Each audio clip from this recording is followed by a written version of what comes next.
Chapter 21, Letting Go of the Past. Being back home showed me that some people still cared. When promoters found out that I was in Chicago, they reached out and were ready to book me. I also did some studio work with artists like Do or Die and Twista as I worked my way back into the Chicago music scene. All of the money I was making at this time was either owed on a bill or to someone that I had borrowed from. As much as I was struggling, people were still recognizing me. In a way, I was still a celebrity to them.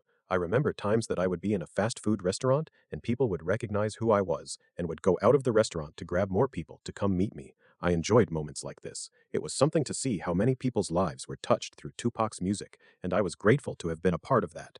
Everywhere I went, there were people who knew me. Often, they wanted to talk to me about what it was like to be on death row. They would always ask me if I was afraid of Suge. If I had a dime for every time I was asked that question, it seemed like I just couldn't get up on my feet. It was a dark time for me. I was losing everything and felt like the people who could help had turned their backs on me. It was hard for me to trust people. If it weren't for my grandmother, I would have taken my own life. I felt just that low. I never thought that I would come to that point.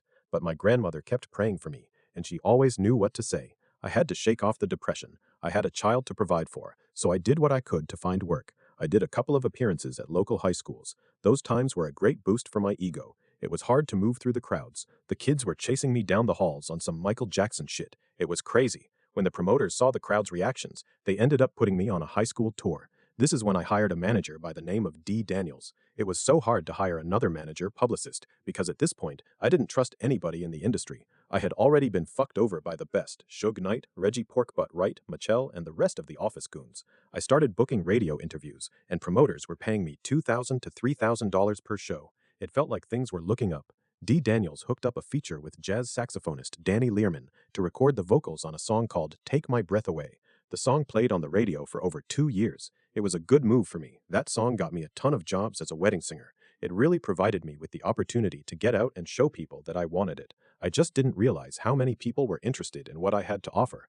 I had been so busy trying to get Death Row to act right that I had forgotten who I was. I had been depending on my resource instead of on the source, which was God. During my time in Chicago, I experienced something that I just wasn't used to. Music was healing. It became my therapy. I appreciated every moment I spent back home. I had a chance to be around family and friends. There, I formed a new team, Linda Reese, Billy, Craig, Tim, and Red, who helped keep me focused. I was back to where I had started, back to my roots. I would sing at the funerals, birthday parties, graduations. It didn't matter. I sang wherever people wanted me to sing, because it was helping me eat. During this time in my life, I met a lot of great people and built a lot of great relationships. It was my humbling season, and I was grateful for it. We've all seen or heard stories about musicians and singers losing their minds after situations and circumstances occurred. I wasn't going to let my story end like that. I did whatever I could to stay motivated. I would listen to old school music all the time. It would pump me up and lift my spirits. When I heard Bobby Womack sing Nobody Wants You When You're Down and Out, it was like the song was the soundtrack of my life at the moment. It expressed my feelings and how some people treated me. My process was painful, but in the end, I was shown what true friendship and love was about. Soon the shows slowed down, and the promoters knew me no more. I was still singing at local funeral homes every chance I got. One day, I got a call from a funeral director who said to me, "Why didn't you tell me you sang for Suge Knight and Snoop Dogg and all those guys?" Before I could even say anything, he told me that he had a service for a young man that had been murdered. I had 1 hour to get up to the funeral home. I got dressed and went right over. They had purchased every CD I had sung on, even my singles. They used them to show the family who I was. Sometimes it was overwhelming. At other times, it was a blessing. After the service, I went back to talk to the embalmer. He was a friend of mine named Lamont. I walked into the prep room and asked him if I could work with him. He was preparing to dress a body, and I was trying not to look scared, but I was. I was still interested in working there, though. Lamont told me to come back the next morning. When I left the funeral home, the first thing I did was go to the store and buy a uniform. By the time I got to the house, I was looking like Dr. Stewart. I couldn't wait for the next morning. I was up really early in the morning, eating my bacon sandwich and ironing my gear. I was ready to hit the door. I made it to A.R. Leak Funeral Home before anyone else did. I sat around and waited until Lement was ready to begin working. After about 30 minutes, we entered the prep room. I was so scared, but I couldn't wait to see what was about to happen. I had been interested in mortuary science since I was a little boy. Lement opened the door and turned on the lights. There were 6 bodies lying on the table. Some of them had just come in, and the others were ready to be transferred to the casket. I didn't know what to do because when I walked, there was no clear path that I could take without brushing up against a table that had a dead body on it. Lemont told me to get one of the lab jackets off the hook and put it on. The only problem was that the jacket was on the other side of the table, near another dead body. I had to walk to the other side and get the jacket without letting him know that I was about to shit on myself. Man, you talking about the craziest feeling ever. I was more than afraid. After I put on my jacket, I watched Lemont take some stuff out of a plastic bag. He turned to me and began to explain that the person that we were preparing to work on had been posted. This meant that the coroner had performed an autopsy on them. He placed these bags at the feet of the deceased. As I looked on, my stomach felt like it was turning inside out. I wished that I would have worn a pamper that day. Before I knew it, Lemont was standing over the body. He pulled the man's hairline from the back of his neck to the front. It was inside out. He removed the cranium and took the brain out of the bag. He handed it to me. "Put it back in," he said to me. I can't even express what it felt like to hold someone's brain in my hands. It was some Tales from the Crypt type shit. When he opened the man's chest, I was curious to see what it looked like inside. I leaned over and peered in. That messed me up. I couldn't eat ribs for a year after that. It was the nastiest thing I had ever seen, and Lemont was standing there doing his job like it was nothing. After I had worked with Lemont on the first case, I dreamed about it for a week. I couldn't go back. I lied to Lemont and told him that I had to go out of town. After a short time, I was ready to go back in the prep room and try it again. I didn't think that it could get any scarier than the first time. It didn't. The next case brought about different emotions. This time, we would be working on a little boy that I had just seen on the news the night before, who had died of meningitis.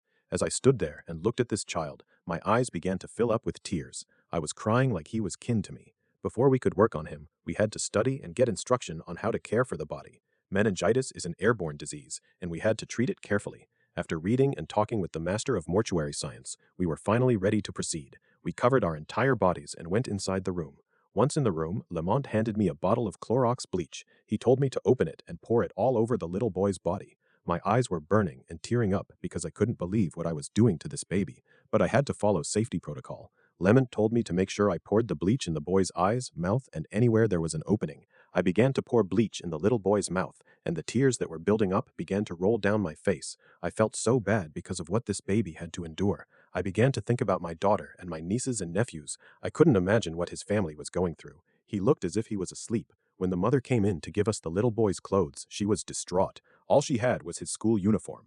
Before she could hand us the bag, I offered to buy him some clothes. I went to the store and purchased a shirt, tie, and slacks. I felt like I was shopping for someone I knew. At least you would have thought so the way I was crying. When the owner of the store found out what I was doing, he practically gave me the clothes. When I got back to the funeral home that day, I helped dress him. It was quite emotional. Back in LA, we were rocking death row chains, thinking we were invincible, but death was real. I had a front row seat, and it was sobering. Working at AR Leak really humbled me. During the times that I felt like I didn't want to go on, I would go into work and see someone whose life had been taken away from them.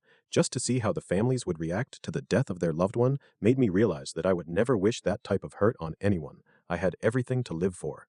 Chapter 22, Tug of War. My work at the funeral home brought in some income, but it wasn't nearly enough. As time went on, I took on additional jobs. I would sing at funerals during the day and clean offices at night. Even with 2 jobs, I still struggled to make ends meet. I was living with Trina and her mother, Linda.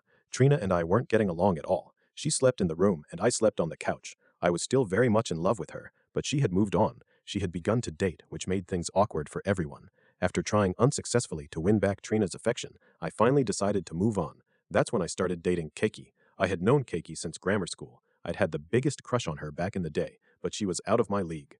Before I went to LA, she wouldn't give me any play, but now that I had a little bit of celebrity, she opened up to my advances. Once we started dating, we had a hard time being apart. Living with Trina made it difficult for Keiki and me to grow in our relationship. Truth is, I was still torn, but Trina was over me and desperately wanted me out of her mother's home. I knew that it was time for me to do something. We were arguing constantly, and I was hurt and full of rage. I was moving on because she gave me no choice. She had made a conscious decision to date other people. My jealousy was pushing me over the edge. It got to the point that whenever she would leave, I would check her underwear to see if she had been doing something with the guys she was dating. It was some lame shit. It was time for me to go. I took a job as a family counselor at Oak Ridge Cemetery. It was the cemetery my mother was buried at. During my lunch hour, I would sit at my mother's gravesite and eat. I eventually found myself there on my off days as well. During this time, my grandmother's health began to fail. I would visit my mother's gravesite at lunch. Then after work, I would visit my grandmother at Rush Presbyterian Hospital. My grandmother was my rock. Now I was sitting at her bedside, praying for her to get better. Me and my cousin, Kimberla, would sometimes sit with her, talking and singing. Soon everyone was coming to visit her. We could tell that her health was declining. One day, she began to call the names of all of her children that had preceded her. 23. Chapter 23. Missing the Matriarch. The last time I had seen my grandmother, we were singing hymns. When we were done singing, she said, "Tell Dion to leave that washer machine alone." Then she started calling Michael, but neither he nor my cousin Dion were around. I thought she was becoming senile. If I would have known that she was about to make her transition, I would have never left her side. But God always had a way of protecting me. It was not meant for me to be there. I would have been a wreck. No matter how frequent death came, it was always difficult. I don't think I could have taken it. The next day, me and my friend Craig were on our way to the hospital from the south side. We made a stop on Kedzie Street to grab something to eat from the Burger King. I was joking around and bothering all of the workers like usual. They were laughing so hard. We were having a good time. While I was placing my order, my phone rang. When I answered, all I could hear was crying in the background. It was Kimberla. My grandmother was gone. I yelled out and began crying. Craig and I jumped in the Jeep and headed to the hospital. We ran lights all the way there. When we exited the elevator, I could hear the cries of my family members. They were yelling in heartbreaking agony. My grandmother looked as if she was just sleeping. I sat on the floor next to her bed and held her hand. She was so cold and stiff. It was a stillness I knew all too well. I couldn't take it. It was like losing a mother all over again. I held her hand so tight, I was so afraid of facing life's challenges without her. Elsie Stamps, the backbone of our family, was gone. Family flew in from everywhere as we were finalizing the funeral arrangements. I was going back and forth to the funeral home, helping out in whatever capacity I could. My aunt and I dressed her and fixed her hair. It was a difficult time, but I had to make sure that she looked her best. On the day of my grandmother's service, Trina's mom and I rented 2 luxury town cars. We all rode to the service together. Just as had been the case with my mother's funeral, people showed up in droves for my grandmother. Cars were double parked as far as I could see, and just as I had at my mother's funeral, I struggled to sing my final tribute. After the service, my grandmother was buried next to my grandfather, Lyman Stamps Sr. It was a strange reality that brought me to my knees. Chapter 24, Emotionally Bankrupt. Shug had been in jail for about a year before I realized that I would never be able to take control of my career as long as I was attached to death row. Between the pitiful accountings and Michelle's meddling, I was done. Pac's record sales went through the roof after he was killed, but I never received any royalties. Afeni had told me that we would be all right, but it seemed that she had forgotten about me. With no other option, I had to issue a cease and desist against the estate. Nothing like this would have ever happened if Tupac were still alive. He was my brother. He would have made sure that I was taken care of. After the cease and desist, Afeni's lawyers came up with a minimum royalty for I Ain't Mad at Cha and Toss It Up. For whatever reason, they didn't calculate for the other records I recorded with Pac. When I tried to collect, they said that the check had been cut and sent to Shug. At this point, it was about much more than money. I didn't need to get rich. I just wanted things to be right, to be fair. Other people were making money off of me. I wasn't being paid any royalties, and there was no one to look out for my best interests, so I had to do it for myself. The prospect of taking on a label like Death Row would be costly, but I hoped that I could assemble a team who could make that happen. I ran into Shorty Capone during this time, but he was unapologetic. Guys like Shorty don't apologize for anything. He was a crook, but his partner, Chili, was a good guy. He looked out for me and made sure I ate. He eventually convinced Shorty to help me. After all we had been through, Shorty came up with $1,000 to help with my case. $1,000 wouldn't do much. I needed to make some money if I was going to get off of death row. Despite the fact that I had been away from LA for a while, I still kept in contact with Queen, Death Row's secretary. Queen knew the legendary Tina Marie. She ended up getting me an audition. When I sang for her, she said, "Nigga, you can sing." I was happy to book the gig. Tina was cool. I ended up doing about 6 shows with her. She wanted me to sing Rick James's part on Fire and Desire. While we were rehearsing the song, Rick James actually showed up. I was out there singing when I heard him scream, "Bitch, who in there singing my song?" Man, it was a good time. Rick liked my singing, and Tina was hyped. When they died, they took something special with them. My connection to Death Row put me in the presence of so many greats who are no longer here. There was Whitney Houston, who would always ask me to sing when she saw me, and Left Eye, with whom I had recorded with before she died. I had known Aaliyah, Heavy D, and Roger Troutman. Eventually, they'd all leave this earth. As much as I enjoyed those opportunities, I was tired of losing people. I was tired of being on death row. It was time for me to get off. I contacted many attorneys, but none of them were interested in taking on death row. I wasn't getting anywhere. It wasn't until I got in contact with Clive Davis that things began to work in my favor. Clive had a son who was an attorney. When Trina's mother and I drove up to New York to meet with him, he advised me to file for bankruptcy. By filing for Chapter 7, I would be cleared of all my debts and financial obligations. I filed for bankruptcy and the case was discharged. I was finally off of death row. Chapter 25, That's My DJ. After dating for a while, we learned that Kiki was pregnant, so we decided it was time to move in together. She had been talking to her hairstylist, Ms. Joanne, about our apartment search. She had a place that was close to where we had grown up. We went by to see the apartment, but we didn't have the money to pay the security deposit. When I saw that the place needed a little work, I asked Ms. Joanne if I could complete the needed repairs in lieu of the security deposit. She gave us the keys that day. We painted, tore out the bathroom floor, and put up a shower door. When we finished, Ms. Joanne was happy. She was glad to have us as tenants. We moved into the apartment just before Danny Boy Stewart Jr. was born. Danny Jr. was born on October 2nd, 2002, 29 days before my birthday. What a gift! With a baby and a new apartment, I needed more money. I found a job working security. I had met the supervisor of the company at an event that I had sung for. I gave him a call and went in for the interview. The interview was untraditional, to say the least. We mostly talked about Death Row, Tupac, and my journey through the industry. By the time I left that office, I had my uniform and ID badge in hand. I was still working the cemetery during the day and security at night. On my first day going to work as Officer Stewart, I was cleaner than the Board of Health. That day, I had taken my pants to be tailored. I had on some GBX shoes that were all shined up and a turtleneck underneath my uniform. It didn't matter what job I had. I was always clean and my pants were always tailored. I was stationed at the railroad, and I had permission to lock people up if they were trespassing. I don't know why they told me that, because I was locking people up at least twice a week. You know you can't give a nigga that much juice that quick. While I worked my security job, I was trying my best to continue working at the cemetery, but juggling the two proved to be too much. Since I was having such a good time being a fake officer, I decided to let the cemetery job go. Things on the job were going good, but in the home front, Kiki and I stayed at each other's throats. We would have been the perfect couple if she didn't have it out for my daughter. Ashley was just a kid, but Kiki was jealous. She was jealous of Ashley and of the relationship that I had with Trina and her mother.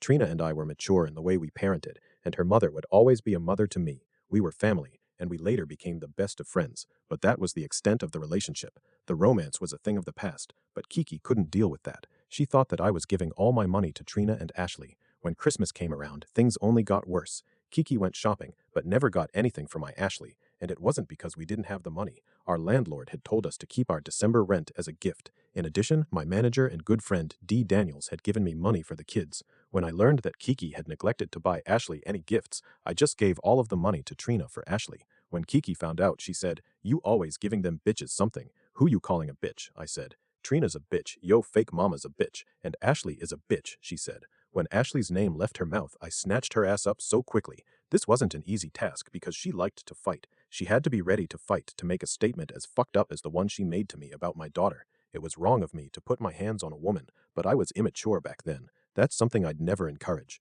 I should have just walked away. I just couldn't believe that she could fix her mouth to call my baby a bitch. We were yelling and fighting when she tried to call the police on me. I pulled every phone out of the socket and left the apartment to go cool off.